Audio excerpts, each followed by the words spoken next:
ఆంధ్రప్రదేశ్ రాష్ట్ర రాజకీయాల్లో గెలుపు ఓటములు ఆయా పార్టీలు అనుసరిస్తున్న విధానాలు, అమలు చేస్తున్న పథకాలను బట్టి ప్రభావం అవుతుంటాయి.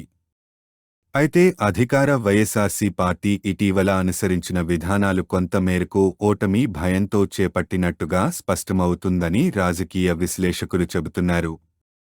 పార్టీ అనుసరించిన విధానం సరైనది అయితే అభ్యర్థులు ఎవరైనా గెలిచి తీరుతారు. అటువంటప్పుడు పాత అభ్యర్థులను మార్చాల్సిన పనిలేదు.